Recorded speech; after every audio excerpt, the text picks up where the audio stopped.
सरकार लाई है विद्यार्थियों के लिए डिजिटल लाइब्रेरी। बच्चों के उज्जवल भविष्य के लिए बिहार सरकार है सदा अग्रसर और तैयार।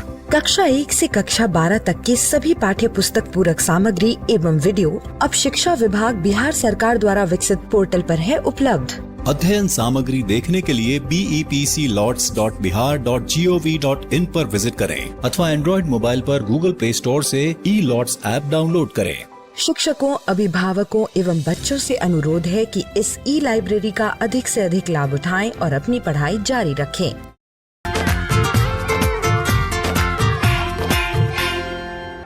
शुद्धोच्चारण। पापा, सारे चिड़िया मुझे चिढ़ाती हैं। वो कहती हैं कि मुझे ठीक बोलना नहीं आता। बेटा, आज के बाद तुम्हें कोई नहीं चिढ़ाएगा। वो कैसे पापा? आज हम पीछे वाले बरगद के पेड़ पर चलेंगे। वहाँ एक बूढ़ा तोता रहता है। वो तुम्हें शुद्ध उच्चारण करना सिखाएगा। ये तो बहुत अच्छी बात है पापा, मुझे जल्दी से ले चलिए। ठीक है, चलो बेटा। कहो काक, कैसे आना हुआ? आप इसे वर्णों का शुद्ध उच्चारण करना सिखा दीजिए। सारी चिड़िया बोलती हैं कि मुझे ठीक बोलना नहीं आता। नहीं बेटा, तुम्हें कोई नहीं चिढ़ाएगा। मैं आज तुम्हें सभी वर्णों का शुद्ध उच्चारण करना सिखाऊंगा। तुम इनसे अच्छी तरह सीख लो, तब तक मैं कुछ खाने का प्रबंध करता हूँ। ठीक है, तुम जाओ, मैं इसे सिखा दूंगा। अब आप मुझे शुद्ध उच्चारण के बारे में बताइए। शुद्ध उच्चारण के लिए तुम्हें वर्णों के उच्चारण स्थान के बारे में पता होना चाहिए। उच्चारण स्थान क्या है? मुंह के जिस भाग से वर्णों का उच्चारण करते हैं उसे उच्चारण स्थान कहते हैं। जैसे कंठ, तालु, मूर्धा, दंत, ओष्ठ, नासिका, कंठतालु, कंठोष्ठ, दंतोष्ठ आदि। कंठ से किन किन वर्णों का उच्चारण होता है? अ, आ, क, ख, ग, घ, अंग, ह और विसर्ग का उच्चारण कंठ से होता है, इसलिए इन्हें कंठ वर्ण भी कहते हैं। इनका शुद्ध उच्चारण कैसे कैसे करते हैं? कंठ वर्णों के उच्चारण में जिह्वा कंठ का स्पर्श करती है।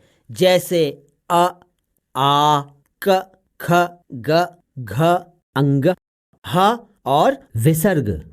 अब तुम बोलकर बताओ। अ, आ, क, ख, ग, घ, अंग, ह। बिल्कुल ठीक। इसी तरह इ, ई, चवर्ग, य और श का उच्चारण स्थान तालु है। इसे तालव्य वर्ण कहते हैं। इसका उच्चारण है इ, ई, च, छ, ज, झ, ञ, य, श। इसके उच्चारण में जिह्वा मुख के ऊपरी चिकने भाग तालु का स्पर्श करती है।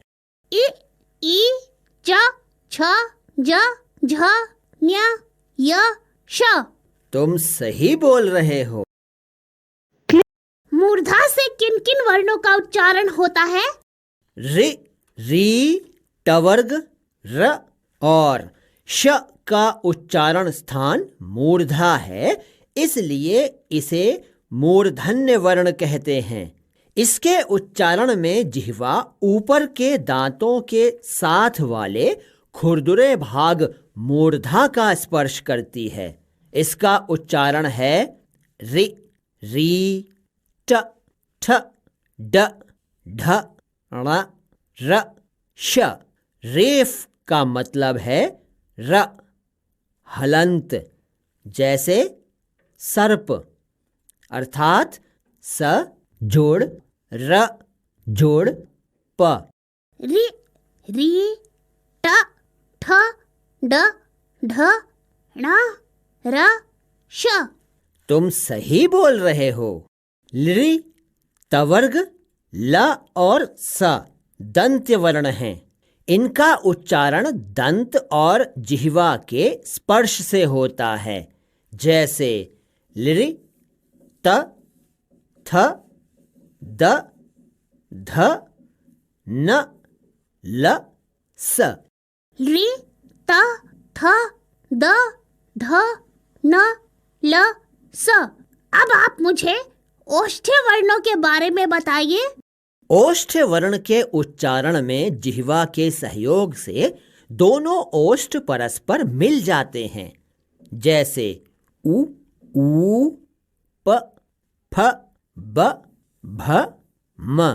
उ, ऊ, प, फ, ब, भ, म।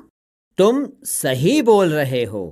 म के उच्चारण में ओष्ठ के साथ साथ नासिका का प्रयोग भी होता है। पंचमाक्षर का उच्चारण स्थान नासिका भी है। ये पंचमाक्षर क्या होता है?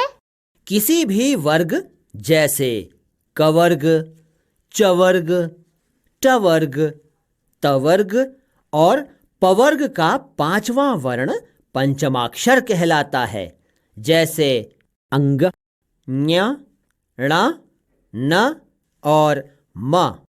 कंठ तालु से किन वर्णों का उच्चारण होता है? ए वर्ण अ और इ के मेल से बना है।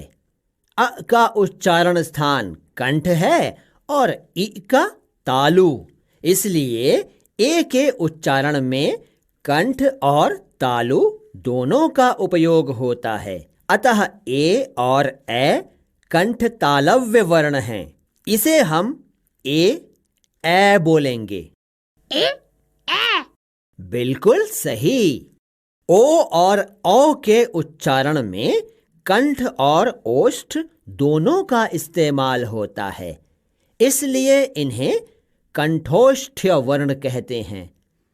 इसका उच्चारण है ओ, औ। ओ, आओ।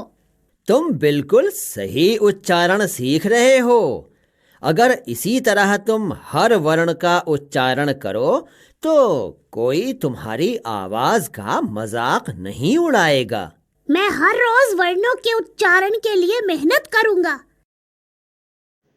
सभी वर्णों का उच्चारण तो आपने बता दिया, लेकिन व का उच्चारण कहाँ से होता है? व दंतोष्ठ्य वर्ण है। इसके उच्चारण के समय जिह्वा दांतों में लगती है और ओष्ठ भी मुड़ते हैं। इसे ऐसे बोलेंगे व। तुम भी बोलकर बताओ। व। अब तुमने सभी वर्णों का उच्चारण सीख लिया। इसके अलावा कुछ व्यंजन वर्ण ऐसे भी हैं जो दो व्यंजन वर्णों के मेल से बनते हैं। ऐसे वर्ण संयुक्ताक्षर कहलाते हैं। ये संयुक्ताक्षर में कौन कौन से वर्ण आते हैं? क्ष, त्र, ज्ञ और श्र वर्ण दो व्यंजन वर्णों के मेल से बने हैं।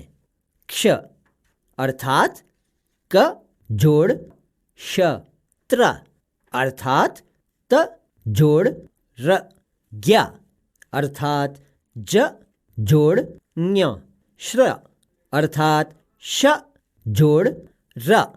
अब तुम इन्हें बोलकर बताओ।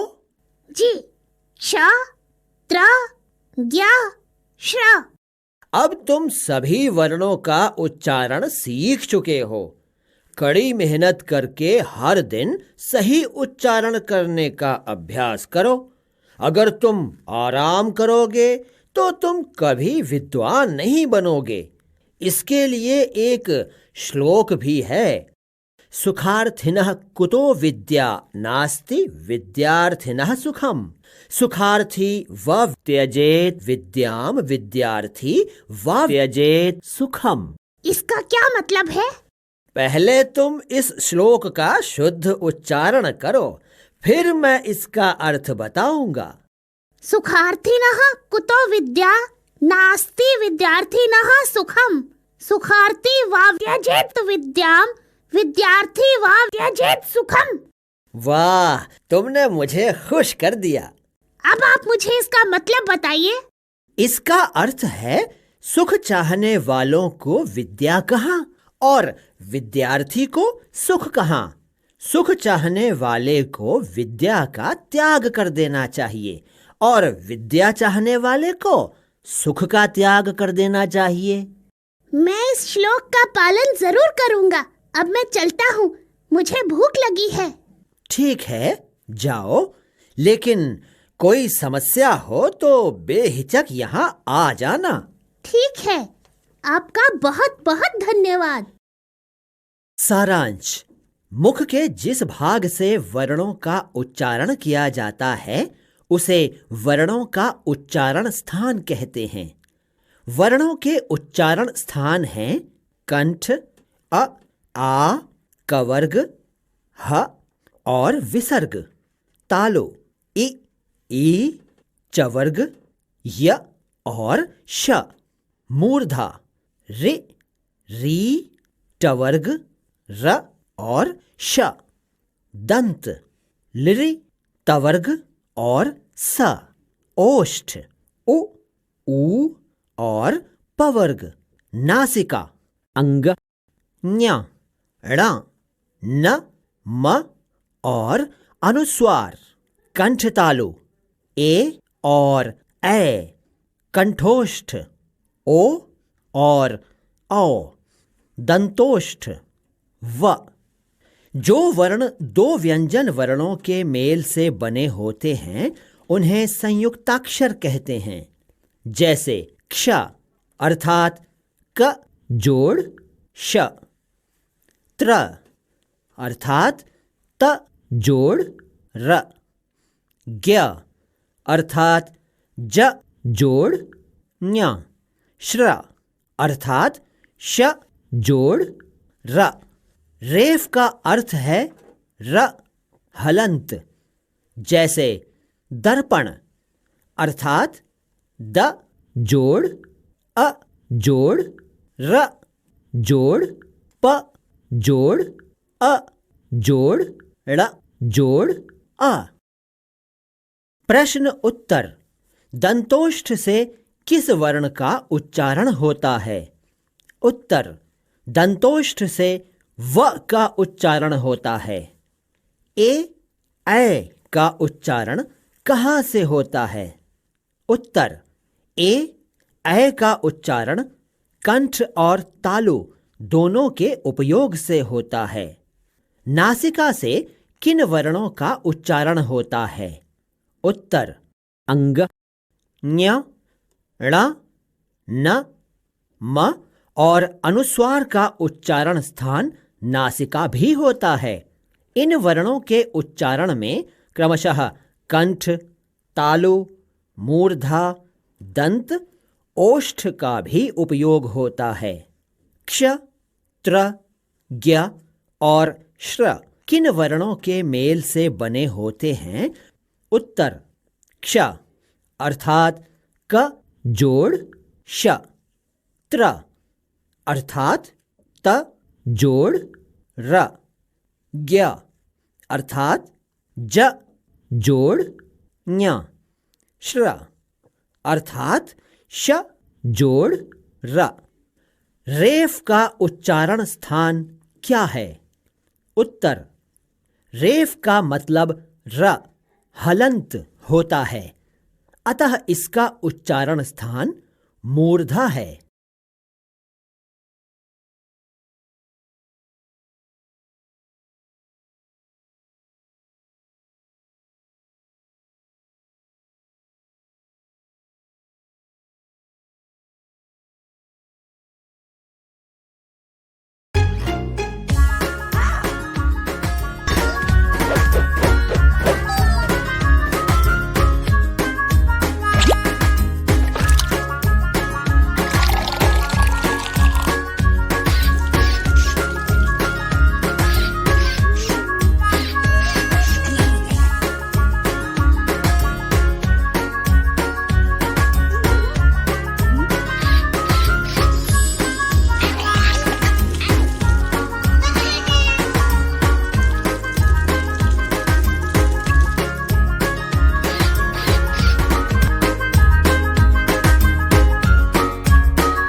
शब्दकोश। मूषकः मूषकः। अरे भैया, चिल्ला क्यों रहे हो? और ये मुशकहा क्या बोल रहे हो? वो देखो, दरवाजे के पास। वो तो चूहा है। कितना बड़ा चूहा है? अरे बुद्धू, चूहा यानी मूषकः। तो क्या चूहा और मूषिका एक ही है? हाँ, चूहा को मूषकः भी कहते हैं। जैसे सूरज को रवि और चांद को शशि कहते हैं, यानी मूषिका चूहा का पर्यायवाची शब्द है। नहीं बहन, संस्कृत में चूहा को मूषकः कहते हैं। संस्कृत में तुम्हारा शब्दकोश तो बिल्कुल शून्य है। नहीं भैया, ऐसा नहीं है। थोड़ी बहुत संस्कृत की समझ मुझे भी है। जैसे स्कूल को विद्यालयः कहते हैं, विद्यार्थी को छात्रः और सिपाही को सैनिकः कहते हैं। अरे, तुम्हें संस्कृत के शब्दों की समझ तो है। देखा, टॉमी भी आ गया। ये बताओ, कुत्ता को संस्कृत में क्या कहते हैं? कुत्ता को क्या कहेंगे? कुत्ता यानी कुक्कुरः। घोड़ा को अश्वः कहते हैं, बकरा को अजः और हाथी को गजः। तुम्हें तो पशुओं के संस्कृत नाम भी पता है। अच्छा, ये बताओ, मछली को क्या कहेंगे? मछली को मत्स्यः कहेंगे। बिल्कुल सही। लेकिन मछली को मीनः भी कहा जाता है। इसका मतलब मीनः और मत्स्यः दोनों का अर्थ मछली है। हाँ, इसी तरह अश्वः और तुरगः दोनों का अर्थ घोड़ा है। सिंहः और शार्दूलः का अर्थ शेर है। सर्पः और भुजंगः का अर्थ सांप है। मुर्गा को संस्कृत में क्या कहेंगे भैया? ये तो मुझे भी नहीं पता। चलो दादाजी से पूछते हैं। हाँ, चलो चलते हैं। दादाजी दादाजी। हाँ बेटा, बोलो, क्या बात है? दादाजी, मुर्गा को संस्कृत में क्या कहते हैं? कुक्कुटः। मुर्गा को कुक्कुटः कहेंगे। लेकिन तुम लोगों को आज संस्कृत का शब्द ज्ञान बढ़ाने की क्यों सूझी? ऐसे ही दादाजी, हम दोनों बातों बातों में चर्चा करने लगे। निकी, तुम बताओ, उष्ट्रः का क्या अर्थ है? शायद ऊंट होता है। शायद नहीं, पक्का बताओ। दादाजी, उष्ट्रः का मतलब ऊंट ही होगा। अरे, तुम क्यों बोल दिए? इसे तो बताने दिया होता। क्षमा कीजिए दादाजी। ठीक है, तुम बताओ निकी, श्रृगालः का क्या अर्थ है? दादाजी, श्रृगालः को सियार कहेंगे। बिल्कुल सही। ये तो तुमने सही बताया। दादाजी, मुझे पक्षियों के संस्कृत में नाम बताइए। अच्छा, लेकिन पहले ये बताओ कि पक्षी को संस्कृत में क्या कहेंगे? खगः का अर्थ होता है पक्षी। निकी, तुम बोलो, पशु का अर्थ क्या है? पशु का अर्थ है पशु, यानी जानवर। तुम दोनों ने सही कहा। अब तुम दोनों एक एक कर पक्षियों के संस्कृत नाम बोलो। निकी, पहले तुम बोलो। काकः कौआ। नील, तुम बोलो। मयूरः मोर। हंसः हंस। बकः बगुला। अब मुझे नहीं पता। नील, तुम बोलो। कपोतः कबूतर। ठीक है, तुमने कई नाम बताए। ये बताओ, पिकः का क्या अर्थ है? मुझे नहीं पता दादाजी। मुझे भी नहीं पता, आप बताइए। पिकः का अर्थ है कोयल। दादाजी, तोता को क्या कहेंगे? शुकः का अर्थ होता है तोता। फूलों पर बैठने वाले भौरे को क्या कहेंगे? भ्रमरः का अर्थ भौरा होता है। सारांश: संस्कृत भाषा भारतीय भाषाओं की जननी है। बहुत सी भारतीय भाषाओं में संस्कृत से शब्द लिए गए हैं। हिंदी भाषा में प्रयुक्त संस्कृत शब्द को तत्सम कहते हैं। चूहा को संस्कृत में मूषकः कहा जाता है। स्कूल को संस्कृत में विद्यालयः कहते हैं। मछली को संस्कृत में मत्स्यः और मीनः कहा जाता है। तोता को संस्कृत में शुकः कहते हैं। प्रश्न और उत्तर। प्रश्न: कुत्ता को संस्कृत में क्या कहेंगे? उत्तर: कुत्ता को संस्कृत में कुक्कुरः कहेंगे। प्रश्न: फलम का अर्थ क्या होता है? उत्तर: फलम का अर्थ फल होता है। प्रश्न: आम को संस्कृत में क्या कहा जाता है?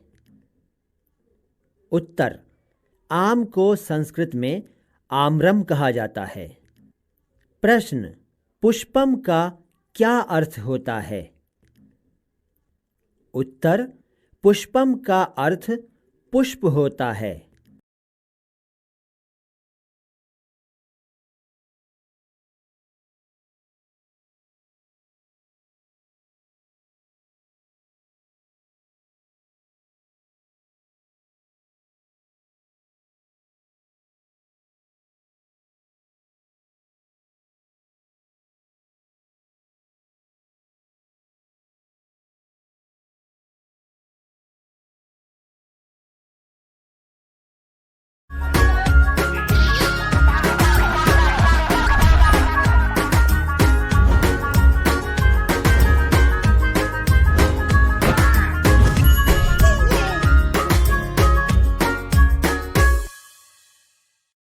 वार्तालापः।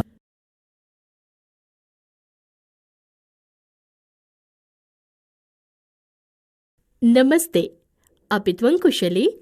नमस्ते, कुशली अस्मि। गृहे सर्वे कुशलम्? त्वं कथय, गृहे सर्व सानन्दाः सन्ति? सर्वे सानन्दाः सन्ति।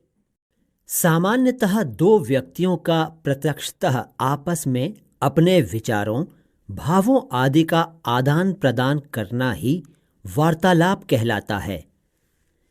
वार्तालाप एक मौखिक क्रिया है, अतः इसमें लिखित रूप की तरह हम प्रश्नवाचक चिन्ह, विस्मयादिबोधक चिन्ह, पूर्ण विराम, अर्धविराम आदि का प्रयोग अपनी आवाज के उतार चढ़ाव के द्वारा करते हैं। इदानीं सायम् आगतम्। अहं गङ्गातटे गन्तुं प्रस्तुतः एव जातः तदा त्वम् आगतः। भ्रमणाय तत्र गन्तुम् इच्छसि? यदि तर्हि मया सह चल। चल, अहमपि इच्छामि। त्वं संस्कृतं तु पठसि। परीक्षायां तव प्राप्ताङ्काः अतिसन्तोषदायकाः, किन्तु मम मते त्वं स्वेच्छया समर्पणशीलेन संस्कृतं न पठसि। किं कारणम्? सत्यं कथयसि। संस्कृतस्य भविष्यं किम्? संस्कृतस्य महत्त्वमपि अधुना किम्? अतः संस्कृतं कथं पठनीयं त्वं तर्कणया बोधय। वार्तालाप करते समय सामने वाले की उम्र, प्रतिष्ठा आदि के अनुसार आदर, प्रेम आदि को व्यक्त करना चाहिए। एवं विश्वस्य 2796 भाषाणां मध्ये संस्कृतम् एव एका भाषा यत्र यत् लिखति तत् एव उच्चारयति। इयं प्राचीनतमा भाषा। इयं सर्वसाहित्ये समृद्धा भाषा। अस्यां भाषायां शब्दसंरचना शक्तिः अद्वितीया। अतः संस्कृतं पठित्वा मे मनः प्रसीदति। संस्कृताध्ययनम् एव मह्यं रोचते। संस्कृतभाषायां श्रुतिमधुराणि गीतानि सन्ति। वेदपाठः तु श्रवणकाले समाधिसुखं ददाति। कोऽपि कथयति संस्कृतं तु मृतभाषा? नैवं, संस्कृतं मृतभाषा नास्ति। ते जानन्ति न हि मृतभाषा परिभाषा का। यस्यां भाषायां पुनः कोऽपि लिखितुं वक्तुं समर्थः न भवेत्। यस्यां भाषायां यथा लिखितं यल्लिखितं तत् तु बहुकालतः अवरुद्धं तिष्ठति। इदानीं यां भाषाम् आश्रित्य कोऽपि वक्तुं न शक्नोति स भाषा मृता। यथा हिट्टाइट इति विदेशीया भाषा, संस्कृतं तु जीवितम्। शृणु, संस्कृतं तु विज्ञानसम्मता भाषा। पशु मानव मध्ये भाषाया एव कारणात् भिन्नता अस्ति। मानवः अक्षर शब्द पदादि बद्धां भाषां वदति, किन्तु पशु अथवा मानवेतरः प्राणिनः केवलं ध्वनिं कुर्वन्ति। अतः स्वानुभूतं भावं प्रकटीकर्तुं ते समर्थाः न भवन्ति। विचारो हि शब्दम् आश्रित्य एव भवति। यस्यां भाषायां शब्दानां संख्या यथाधिका सा भाषा समृद्धा। संस्कृतं तु अस्मि निकषे संसारस्य समृद्धतमा भाषा। अस्यां भाषायाम् एका विचित्रा शक्तिः अपि अस्ति। अत्र एकेन एव धातुना उपसर्ग प्रत्यय आदि पूर्वकं सहस्राधिका शब्दाः व्युत्पन्नाः भवितुम् अर्हन्ति। वार्तालाप के दौरान सहज और आसान शब्दों का प्रयोग करना चाहिए। साथ ही साथ शब्दों का उच्चारण भी स्पष्ट और शुद्ध करना चाहिए। संस्कृते शब्द कठिनता तु अस्ति। कस्यां भाषायामपि कोऽपि शब्दः न तु कठिनः न वा सरलः भवति। शब्दस्तु परिचितः अपरिचितः भवति। कठिनात् कठिनः अपि शब्दः यदि परिचितः अस्ति तर्हि स सरलतमः। तथैव सरलात् सरलः अपि शब्दः यदि अपरिचितः अस्ति तर्हि स कठिनतमः। संस्कृतं परिष्कृतं परिशुद्धं व्याकरणादिदोषरहितं शब्दशक्तिसम्पन्नं असंख्य शब्द निर्माण सामर्थ्य सहितं यत् तत् संस्कृतं। संस्कृते विपुलं साहित्यम् अस्ति। संस्कृतं सर्वाधिकम् अनुशासितं। सूक्ष्मातिसूक्ष्म ज्ञानाय जीवन दर्शन तत्त्वाधिगमाय संस्कृत वाङ्मयम् एव एकं शरणम् उच्यते। संस्कृते संस्कृतिः संरक्षिता। इदं संस्कारयति संस्कारं ददाति। संस्कृते अभिव्यक्ति सामर्थ्ये संप्रेषणीयत्वं चास्ति। सारांश: आपस में बात करना ही वार्तालाप होता है। वार्तालाप जिस भाषा में हो उसके शब्दों का उच्चारण हमेशा स्पष्ट और शुद्ध होना चाहिए। वार्तालाप करते समय हमेशा आसान शब्दों का प्रयोग करना चाहिए। हमेशा ऐसे शब्दों का उपयोग हो जिसका अर्थ परस्पर सभी को मालूम हो। वार्तालाप करते समय सामने वाले की उम्र, प्रतिष्ठा आदि के अनुसार आदर प्रेम को व्यक्त करना चाहिए। प्रश्न उत्तर। श्रुति मधुराणी का क्या अर्थ है? उत्तर: इसका अर्थ सुनने में मधुर है। मानवेतराः का क्या अर्थ है? उत्तर: इसका अर्थ मानव से भिन्न है। तर्कणया का क्या अर्थ है? उत्तर: इसका अर्थ तार्किक है। संप्रेषणीयत्वम का क्या अर्थ है? उत्तर: इसका अर्थ संप्रेषण का कौशल है। व्युत्पन्नाः का क्या अर्थ है? उत्तर: इसका अर्थ शब्द निर्वचन है।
ओफो, अब हो भी जाओ स्टार्ट।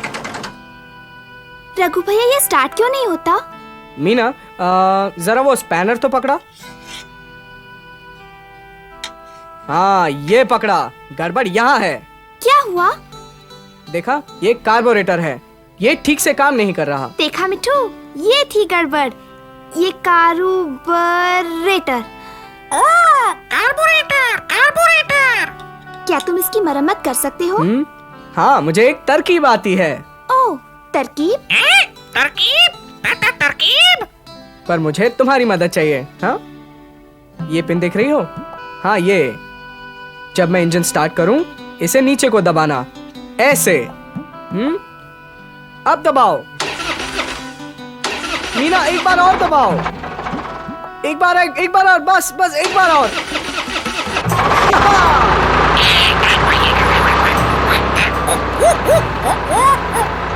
चल रहा है। हाँ, तो अब तरकीब समझ में आ गई ना?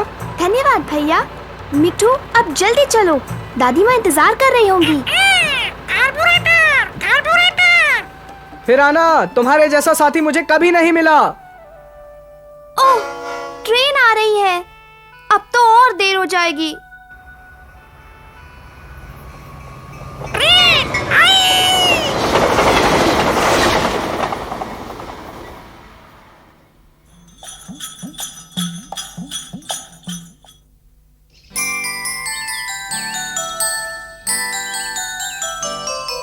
ओ लड़की, अपनी सूरत तो देख, क्या कर रही थी तू?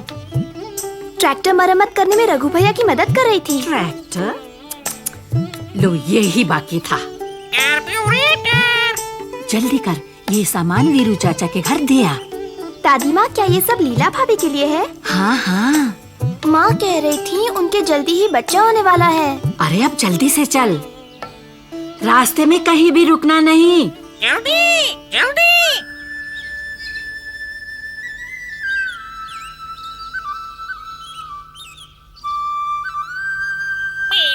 रास्ते में कहीं रुकना नहीं।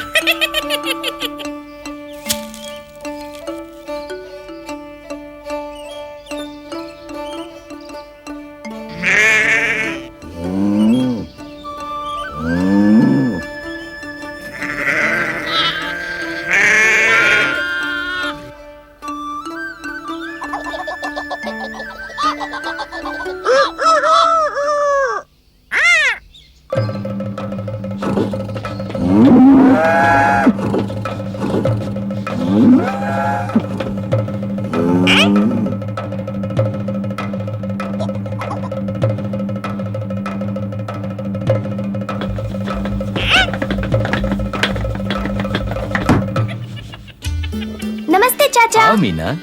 नमस्ते चाची। अरे ये सब क्या लाई हो मीना? लीला भाभी के लिए कुछ है। वो कहाँ है? वो वहाँ। यहाँ हूँ मीना। आज तुम यहाँ कैसे आ निकली? लीला भाभी, दादी ने ये आपके लिए भेजा है। सब मेरा कितना ख्याल रखते हैं। और ये बच्चे के लिए। मेरी प्यारी मीना। बच्चा कब आएगा? बस सब कुछ ही दिनों में। भाभी, क्या आपका बच्चा आपकी अम्मा के घर होगा? क्या कहा? उसकी माँ के घर? मेरा पहला पोता तो यही होगा। पोता? पर चाचा, लड़की भी तो हो सकती है। लड़की? बिल्कुल नहीं, वो लड़का ही होगा। लड़का ही होगा? क्या कहा? लड़की? ना बाबा ना, इस घर में ऐसी मनूस बात मत करना। हमारे खानदान में पहला बच्चा हमेशा लड़का ही हुआ है।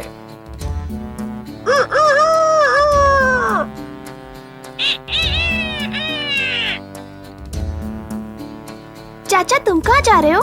बैंक, नए मैनेजर से मिलने। ओह, क्या मैं भी साथ चलूं?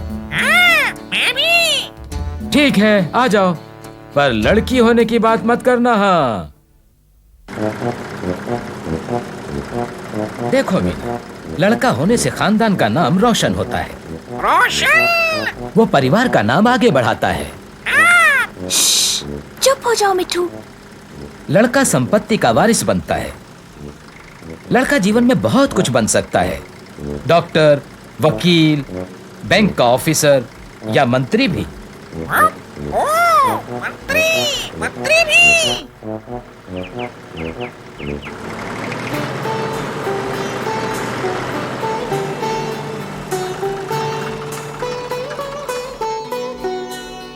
आओ मीना, माँ कैसी हैं? खान बहन जी, माँ बहुत खुश है क्योंकि आपने गाय खरीदने के लिए बैंक से कर्ज जो दिलवाया। मैं नए बैंक मैनेजर से मिलना चाहता हूँ। मैं हूँ मैनेजर, कहिए क्या कर सकती हूँ? आप मैनेजर? पर आप तो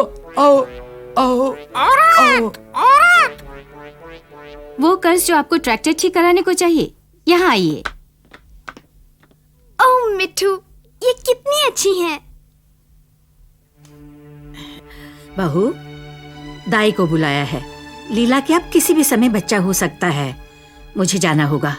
दादी मैं भी चलूं? ठीक है, पर बीच में टांग मत अड़ाना। दादी मैं भी चलूं? बिल्कुल नहीं। मैंने कभी बच्चा होते नहीं देखा, पर लाली की बछड़ा होते देखा था। कितना मजा आएगा ना।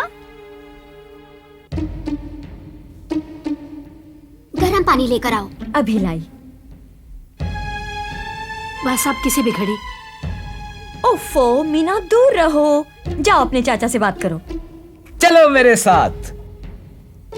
कहाँ जा रहे हो चाचा? रेलवे स्टेशन रवि को लाने। खुशकिस्मत बाप। क्या वे शहर से आ रहे हैं? हाँ, अपने सुंदर बच्चे के लिए, यानी मेरा पोता। क्या बात है? लड़के में कुछ गड़बड़ है क्या? वो लड़की है। हाँ? लड़की? ये कैसे हो गया? मैं रवि को कैसे बताऊंगा? ना, मैं उसे बिल्कुल नहीं बता सकता। मिट्ठू देखो, वो रही शोभा अपने चूजों के पास। शोभा दीदी, वो अपनी माँ की देखभाल भी करती हैं। मैं चाहता था बस एक पोता, और मिली क्या? पोती। देखो, वो रही खान बहन जी। खान बहन जी। लड़की का क्या फायदा? वो तो सिर्फ बोझ है। ओह, स्कूल की बहन जी। नमस्ते बहन जी। साइकिलें, औरतें, हट जाओ रास्ते से।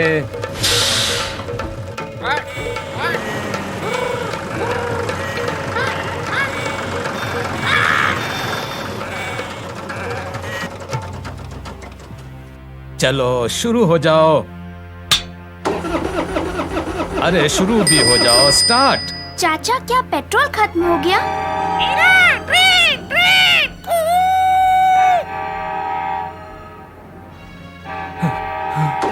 ओह मिट्ठू, ट्रेन आ रही है। ये मेरे साथ क्या हो रहा है? ट्रैक्टर नहीं, ये मेरी पूंजी है। मेरे पास जो कुछ है यही है। हम जिएंगे कैसे? ट्रैक्टर तो गया आज। अरे शुरू हो जा। ओह मिट्ठू। खड़े मत रहो। ए छोटे, धक्का लगवा। ओह मिट्ठू, कुछ सोचो जल्दी से। कार्बोरेटर। हाँ, तरकीब। चाचा, जब मैं कहूँ तब इंजन चालू करना। छोरी, तू क्या कर रही है? ओ बस, चालू हो जाए जल्दी से। अब फिर कोशिश करो। एक बार और।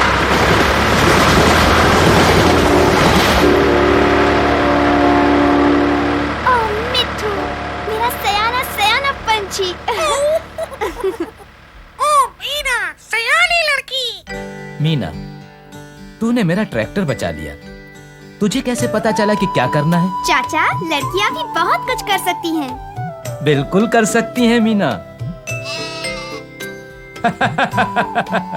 ये मेरी भतीजी है। पिताजी। जीते रहो बेटा।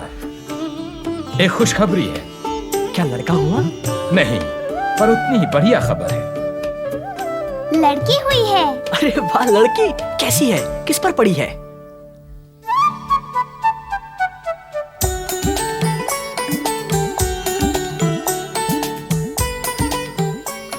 कितनी प्यारी बच्ची है। लीला, मेरी पोती को यहाँ लाओ। हाँ। कितनी सुंदर बच्ची है। अरे वीरू, तुम लड़की के जन्म पर इतनी खुशियां मना रहे हो? अरे अब समय बदल गया है। मेरा मतलब, लड़कियों को लड़कों की तरह पालो तो वो लड़कों से कम नहीं होंगी। आज बहुत सी लड़कियां काम करती हैं और अपने माँ बाप का सहारा है। लड़की कुछ भी कर सकती है। वो एक टीचर बन सकती है, या फिर डॉक्टर, या वो बिजनेस चला सकती है। या फिर बैंक ऑफिसर। घर की देखभाल भी कर सकती है। या मैकेनिक।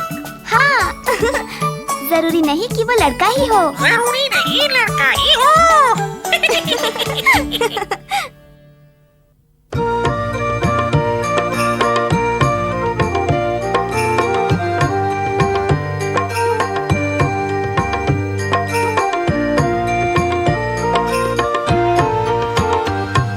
सोचो फिर सोचो घर की लड़कियों की सोचो, क्या उनको खुशियाँ दे क्या दे गम, वे भी तो कल के सपने सजाती हैं, पूरे करें उनको मनचाहा अवसर दो। सोचो फिर सोचो घर की लड़कियों की सोचो। नीति श्लोक। विद्यानाम नरस्य रूपमधिकं प्रच्छन्न गुप्तं धनम, विद्या भोग करी यशः सुख करी विद्या गुरुणाम गुरु। साधु महाराज, आप क्या गा रहे हैं? जरा हमें भी सुनाइए। हाँ हाँ जरूर।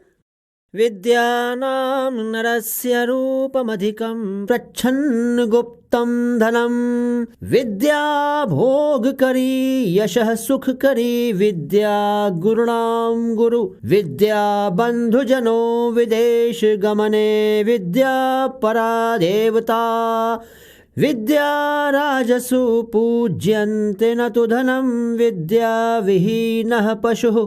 श्लोक तो बहुत ही अच्छा है, परंतु अगर आप इसका अर्थ भी बता देते तो और अच्छा होता। हाँ हाँ क्यों नहीं। इस श्लोक का अर्थ है कि विद्या ही मनुष्य की सुंदरता है और छिपा हुआ तथा सुरक्षित धन है। विद्या भोग यश तथा सुख देने वाली है। विद्या गुरुओं की भी गुरु है। विदेश में विद्या बंधु के समान है। विद्या सर्वोच्च देवता है। राजाओं के बीच विद्या ही पूजी जाती है, धन नहीं। विद्याहीन मनुष्य मनुष्य नहीं, पशु समान है। इसका मतलब विद्या सर्वोपरि है। हाँ बिल्कुल सही। अब इस श्लोक को सुनो। सत्यहीना वृथा पूजा सत्यहीनो वृथा जपः, सत्यहीनम तपो व्यर्थ मूषरे वपनम यथा। इस श्लोक का क्या अर्थ है? इसका अर्थ है सत्य से रहित व्यक्ति द्वारा पूजा करना, जाप करना तथा तप करना उसी प्रकार व्यर्थ होता है जिस तरह बंजर भूमि में बीज बोना, क्योंकि बंजर भूमि में कभी भी उपज नहीं हो सकती है। इसका मतलब हमें सदा सत्य बोलने वाले का साथ देना चाहिए। हाँ हाँ बिल्कुल सही। तुम तो बहुत समझदार हो। और कुछ श्लोक सुनाइए ना।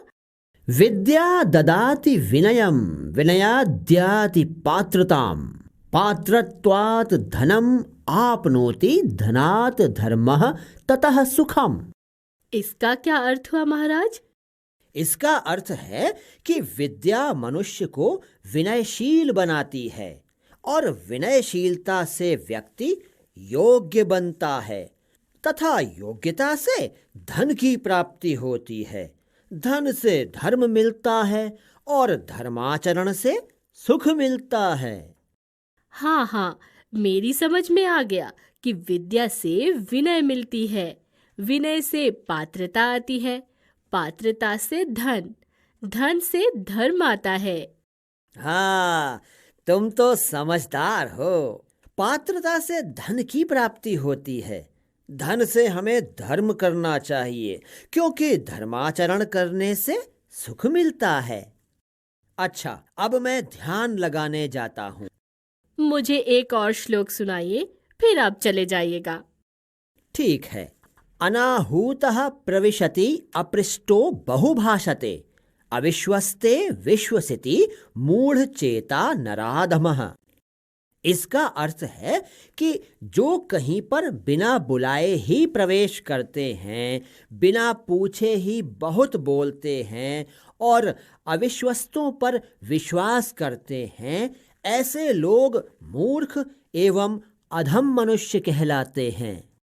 इसका मतलब हमें बिना बुलाए कहीं नहीं जाना चाहिए, बिना पूछे ही नहीं बोलना चाहिए। ऐसा करने पर हम मूर्ख मनुष्य कहलाते हैं।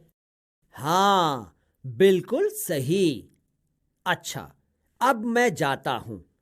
कल इसी समय पर आ जाना, कुछ नए श्लोक सुनाऊंगा। जी हाँ महाराज।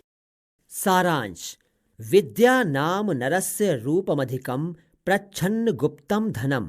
अर्थात विद्या ही मनुष्य की सुंदरता है और छिपा हुआ तथा सुरक्षित धन है। विद्या राजसु पूज्यन्ते न तो धनम विद्या विहीनः पशुः। अर्थात राजाओं के बीच विद्या ही पूजी जाती है, धन नहीं।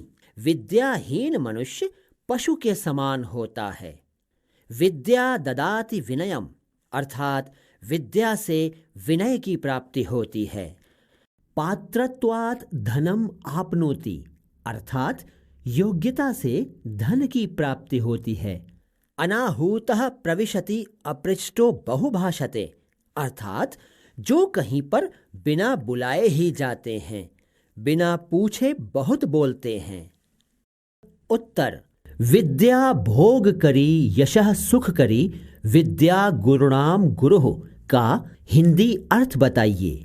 उत्तर: इसका अर्थ होता है कि विद्या से हमें भोग, यश, सुख की प्राप्ति होती है। विद्या गुरुओं की गुरु है। विद्या बंधुजनों विदेश गमने विद्या परा देवता का अर्थ क्या है? उत्तर: विदेश में विद्या बंधु समान है। विद्या ही सर्वोच्च देवता है। सत्यहीना वृथा पूजा सत्यहीनो वृथा जपः का हिंदी अर्थ बताओ। उत्तर: सत्य से रहित व्यक्ति द्वारा पूजा करना, जाप करना तथा तप करना व्यर्थ है। यही इसका हिंदी अर्थ होता है। अविश्वस्ते विश्वसिति का अर्थ लिखो। उत्तर: इसका सही अर्थ होता है अविश्वासी पर विश्वास करना। धर्मः ततः सुखम का क्या अर्थ है? उत्तर: धर्माचरण से सुख मिलता है, यही इसका अर्थ है।